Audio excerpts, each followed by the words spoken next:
Meow. Meow. Purr. Annapurna. The Annapurna hit different. Don't take credit for my observation. No. Annapurna banger number 3. Yeah, that you've experienced. Yeah. Technically, 2. Yeah, well, yeah, banger, yes. Banger. Yeah. Fucking Pathless, Outer Wilds, and this. Stray, not Solar Ash. Solar Ash is a Fuck Solar Ash. It's a We have to bad say it game. every video, every opportunity we ever get. It's relevant because Annapurna makes, or they fucking publish like half of video games, and like 90% of good ones. So now we have to play. I have to play Donut County. Donut County's pretty good. It's And not good in the same ways. Annapurna banger potentially. It's Annapurna fun time. Annapurna fun time. Yeah. Okay. Had to play the iOS version of Journey. Yes, of course. Of course. Everyone knows. Not the Windows version, the No. iOS version. But speaking of Annapurna, What is this video titled? Stray to the Gods. Stray to the Gods with the AE because you get sued otherwise. Stray to the Gods. Stray's pretty good. Stray's I had way more fun with it than I was expecting to. It really was a light in the darkness, especially for you, with what you've been doing lately. Oh, I've been playing games I don't like. Get it? Light in the darkness? No, I understand. Mm-hmm. More like Night in the Darkness. Do you want to talk about Hollow Knight again? No. You gotta stay focused. I make it a habit to play lots of bad games or controversial games. So Fall Guys, Hollow Knight. Yes, because I need to have the most developed opinion I can possibly have, which is hate everything. Which is my quality of life has dropped significantly because of this. Yes, it's my obsession. Stray's like the perfect...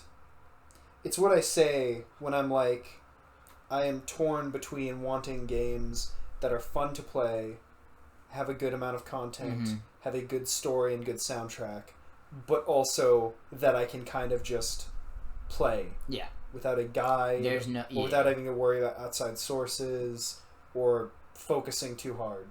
It's the perfect... It's just a pleasant experience. Yeah, but it also has depth. Yeah. And it's really well crafted. And that's the most important thing we can kind of nail down in the non-spoiler stuff, is that it's not a meme cat game. No, like everyone seems to think it is. It is not, you play as cute cat, so therefore good, and then the game is like middling. It's no Untitled Goose Game. It's not an Untitled Goose Game. It's not being carried by the fact that you're playing as a cat. It's a legitimate game that you just so happen to be a cat. You could be playing as a robot, like a tiny robot, or a human, or anything, any being you could control. You could be playing the little robot you play with in the game. Yeah. And it would still be a really good experience. Yeah. The attention to detail, if you like cat games, though, this has got to be the cat game. You're going to have a good time. It's got to be what the other cat games are there? There's Cat Lateral Damage. Oh, yeah. I can only think of, like, more meme Elder ones. Scrolls Online Elsewhere. But this is, like... Is there a World of Warcraft... cat expansion. There's gonna be. Give it a year. Yeah. Well, I mean, give it 2 years after FF14. FF14 has a cat. Yeah. So FF14 is gonna steal first. Yes. And then. Oh, Yokai Watch. Get that telephone. The cat. What's his fucking name? I know nothing about Yokai Watch. Nyan something. He do be a cat though. I do know it's that. True. Straight. Yeah. It's very good. It controls very well.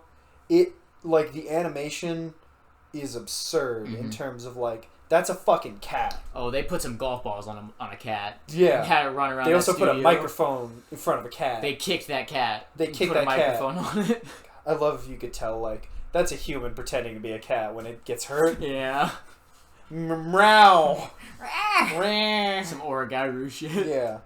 So yeah.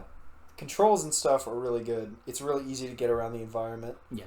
Oh my god. The fucking motto of this game, or the fucking title line, should be like, the world wasn't ready for a cat. Because the amount of... You can circumvent that infrastructure. Yeah, it is a world that, if you were... The game, at its best level, feels like a Deus Ex level. Yes. And it looks like a Deus Ex level. It is almost immersive sim-esque in terms of like the density of the environment. Very much like China in Deus Ex. But it does not feel arbitrarily designed.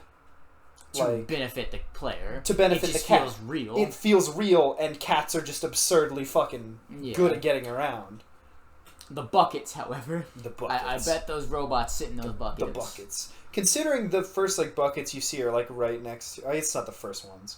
But there are some where it's you can tell the robots are fucking around. Mm-hmm. One of them, they're right next to where they're tossing the paint buckets. Yep. And it's okay, I could see them using them as transporting stuff. Mm-hmm. Yeah. Don't want to get too into the details. Not too much, because we're actually going to split this one. Yes. Have a spoiler and non-spoiler section. This is going to be only 45 minutes, and the other one will be 3 hours. Yes. Be prepared. Get cozy. Yeah. Get in your little cat bed. Play Stray. Snuggle up. Yeah. You can play. You won't be able to beat it quite. No. But, you'll be close. We're going to commit the sin of talking about something for, a not insignificant portion of the thing's length. Yep. But, yeah. For the, I guess the controls first. Getting around is basically look and tap X to lunge around at how and well sprint. Integrated and seamless the navigation was the first time that we had played it. Yeah.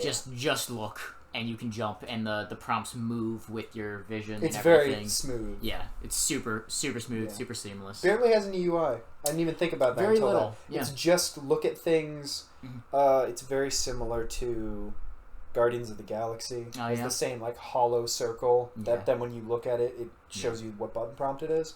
And that's something Stray's really good at, is the environment and mechanics are very rigid in a way you look at something in the environment and you already know what button you're going to press. Yeah. If it's traversal, it's going to be X. I don't know if you noticed this, but it's almost like Brothers or one of those games where everything you do with B12 is the square button. Everything you do with the cat is the triangle button. Yeah. It's wonderful. Yeah. I love the sun button. Yes, the sun button. Of God of War. Yeah, it's a very well made game. The controls are great. There's never really an issue with it. Yep. And the environments are very well designed for those controls. All of the posters and lighting and environmental storytelling are super nice. Lots of foreshadowing and things that aren't even brought up in the story, even if you explore, but you can assume based on how well fleshed out the rest of the world is. The first time you get to the city, we stopped and looked at all that the posters for 10 minutes. Oh yeah. And we were like, oh, this is what this game's about. The fucking no trumpet sign that never comes back. It must be a slur for robots. That has to be my other idea was it's when the humans were there, no loud noises. Maybe because there's a connection to the light symbol. Yeah, because the light is an important thing. Yeah. It's just a control over people thing. Maybe. Yeah. That's very early. That's the beginning of chapter 2. Oh yeah. So the environment is absurdly dense in a level design sense of getting around, but environmental storytelling. Oh, the murals and everything. The murals are great. The memories and collectibles are really they're worthwhile getting for story. Yeah. And they're integrated well into the environment. Yeah, they're well spread out, and it does the good thing, which is it gives you a hint. Yep. And it tells you all the collectibles that are in this segment you're in. And apart from some issues of progressing out of a chapter because you're not sure how strict it means of when a chapter is. Did you notice that if you miss a memory, it color codes it differently in your thing? It makes it more red. I thought that was kind of neat to be oh shit. I actually did miss that. I just saw it was more. white. It's like a burgundy purple kind of. I didn't see that. It is more red than the purple of when you're in the chapter with it. Huh. Yeah. Because I missed one in my replay, and it was just white, as if I was in the chapter where you could get it, but I didn't get it. So there was only the oranges, the blues, and then the off gray. It's a very subtle color change, but I did notice it. Yeah. I was like, oh, that's kind of It might have also glitched, because I got them and then quit to the main menu, which doesn't treat it as the same as a restart from checkpoint, where it keeps it. So that might have messed that up. Maybe. But yeah, the gameplay, controls, everything's super hassle-free. It just works how it should. You look around the environment, and in terms of story... the game doesn't even need dialogue. No. And most of the dialogue is really good and worthwhile to be there. Yes. But it doesn't even need it. Yeah. It just fits well. If you just looked at a screenshot from each of the levels, you would understand the story. like you could get that on a just like this could easily be adapted into like a half-hour student animated film or something. It could be a great like Ghibli film. Yeah, and it would really, especially like some touches feel directly inspired, like the language, other than being clearly inspired from Jack 2.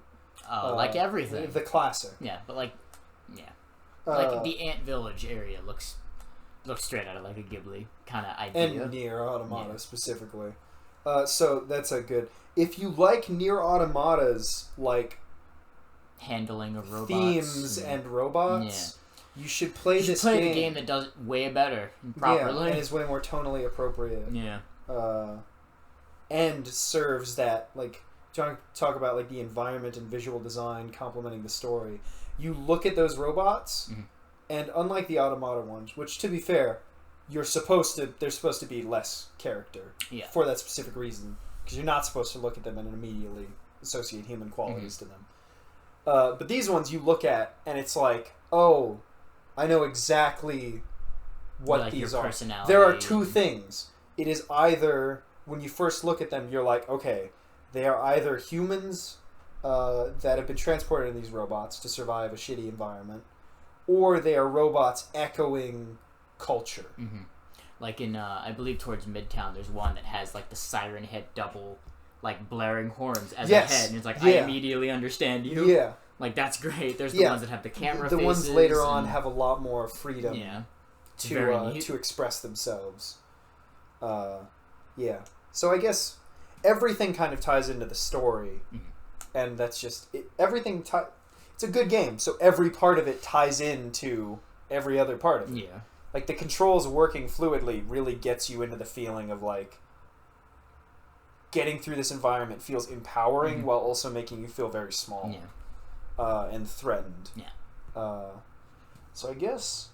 Oh, the music is talk about the fucking OST. great. Oh, it's incredible. Yeah. Like when I finished that game, I just booted up the OST and listened to it again. It has great environmental, just atmospheric tracks and tons of ambient stuff that you don't remember. Yeah. But then when you get to one that starts and you're like, I know exactly. Oh yeah. I know this song. And it has the same fucking sound font as the Parasite song. Yeah. The best song in that anime. And there's the fucking king of shit of like fucking electric harmonica or like synth harmonica. It sounds wonderful. Or synth jazz. It feels like same as looking at the robots and you assume things about them. You listen to the music. If you listen to the music, if you look at the game, if you look at the environments, you look at the characters, any one of those isolated things, you can tell what's going on in the story. It feels like either jumbled together music, stolen from the internet, like, and jumbled together to try and understand what music is. Like if aliens came down and listened to music and tried to make their own, they would make this. People that are like one step separated from the origin of it are trying to recreate it, and they've made this like perfect mix of comfy and creepy and dystopian in game that's supported by the NPC in Chapter 4. Yeah, who is learning about music. Yeah, that's like one of my favorite like little side quests in that game. It's it's very neat. It's good shit. It's everything. So the gameplay in terms of like puzzle design and stuff, and everything, like I said before about like war wasn't ready for a cat. It's very easy to look at the environments and go like, oh, I know what they want me to do, and that's really clever. Yeah, you think like a cat. You do cat stuff. Yeah, and basically everything you want to do as a cat or you think you can do. Every time I would go to a new area and we'd do something or look at something, you'd go, oh, I wonder if I can do that. I wonder if I can step on that keyboard. I wonder if I can step on those piano keys. I wonder if I can track this paint around and it'll leave little paw prints. I wonder if I can jump on tables and disrupt shit. Be a nuisance. Be a little nuisance. Devious. Yes. Got that little devil emoji. Yeah. There's a basketball in the game.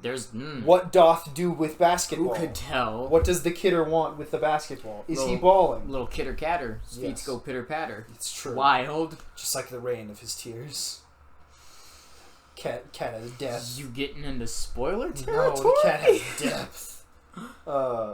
It's everything about the game. Like pretty much perfectly complements. Mm-hmm. The only real negatives I would have to say is like more late game stuff, which would be more spoilers. It kind of slows down as it reaches the final third. It slows down in terms of like the storytelling Mm-hmm. in a way that is arguably, you can argue it's intentional. Mm-hmm. The things I dislike about some of the later storytelling, but it's not the ending. The ending is a perfect ending for the story that they are telling visually, musically, character design wise, gameplay wise. Yeah.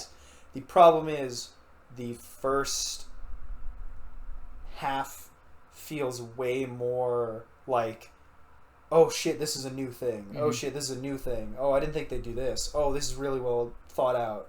Oh, this works really well.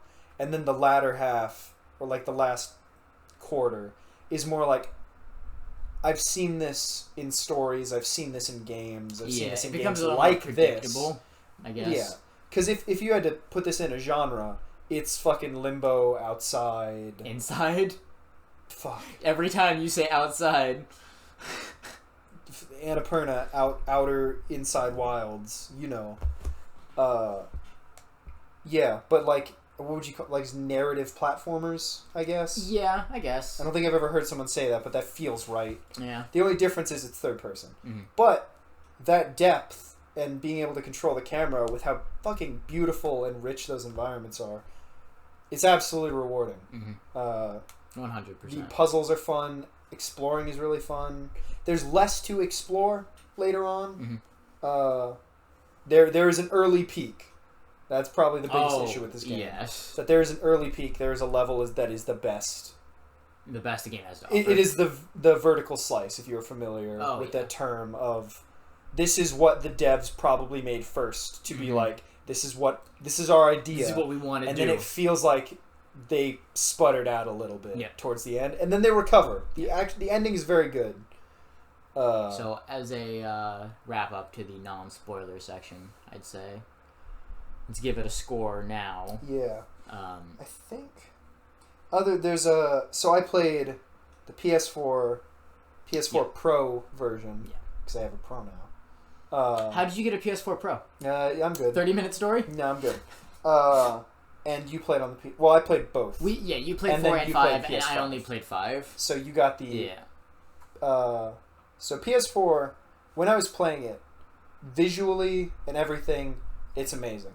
Yes. The game's that great. Game just looks gorgeous. It's absurd how good it looks for how you are fucking, especially in speedruns, even going normal speed where I was enjoying everything and looking at every corner. Yeah. It feels terrible to progress. Because you're like, that feels like a year of content, asset generation. Yeah. That I just fucking... Just blew right past. Just blew past. Yeah. And I didn't notice much, like, reused assets. There are a few things, like calendars.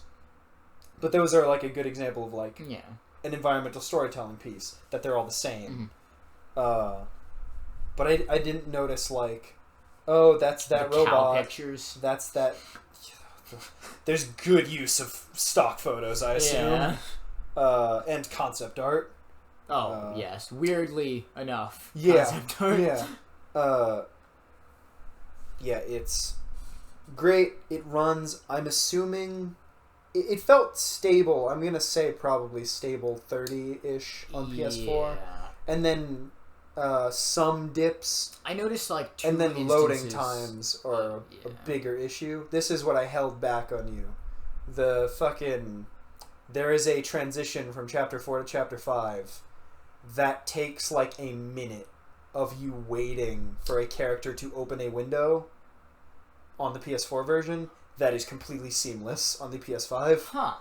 And loading for the Chapter 2 trophy that is like never get damaged in this encounter, that's like 15 to 20 seconds per load, and I needed to do that like over a dozen times. That really blows. So there are some, like, if you can play it on PS5, do so for the DualSense. The DualSense is relatively minimal. Yeah. But it just enhances it. And the frame rate being way smoother is really great. The only issue with the PS5 frame rate increase is that it further shows the difference between pre-rendered cutscenes and the gameplay. Yeah. And that's basically the one thing that drew me out of that stuff. but like visually, it's amazing on both. Like you're not really losing. No. Yeah, it's a great game. So, 8 out of 10. Yeah, 8 out of 10. I think it's 8 out of 10. Probably. It's not a 10 because the way I was thinking of it, it's not a 10 because when we were originally playing it, we were like, "Oh, this game's amazing." Then the more I played it, I was like, "It's really well crafted." Like halfway through it, I was like, "It's really well crafted," but it's not like a timeless masterpiece. I'm not going to be thinking of this game. With you. I'm going to be thinking. Hopefully, in a few years, I'm going to be thinking of a Stray 2. Yeah. Stray to the Gods. Stray to the Gods. Yep. Or Knack 2, Stray Back, of course. Hopefully we're thinking of a sequel more than this game again. Yeah. So that put it down to a 9. And then as I got to the later game... Where it just kind of slows down. Parts where I didn't think... Characters become a little less likable. It was not holding up the like, high ramp of quality. Yeah. It feels like it really just plateaus a little. It plateaued and then kind of dips and then comes back to be pretty good at the end. Yeah. So that brought it from a 9 to an 8. And I think that's where it'll sit. It's very good, very well crafted. You should play it. And now you can... We'll see you in the spoiler video. Yeah, you should be able to just click through or find the... I'll do the little iCard the spoiler discussion, whereas this will just be the non-spoiler review, I guess. Yeah. Alright. It's a really good game. And $30, I think that's a fair price. Yeah, that's the thing, it took me... I'm going to say 9 hours because there's a trophy for resting for an hour. I'm not going to count that. Even though I thought that was valuable. It was a valuable experience. Yes. It's the only time I can think. Purrs. Yeah. It's the only game I can think of where a play game for blank hours was like an addition and not just I gotta leave my console running. Yeah.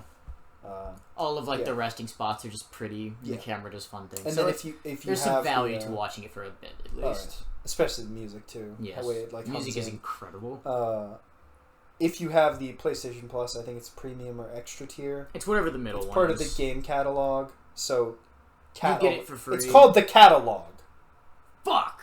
Like you should Potch give the game notes? a try. Oh fuck! You forgot about Potch That's notes. a spoiler. You hold that. Oh shit! I'll censor myself. God. All right. We'll see you. Game's great. See you in the spoiler video. Play it. Bye. Bye.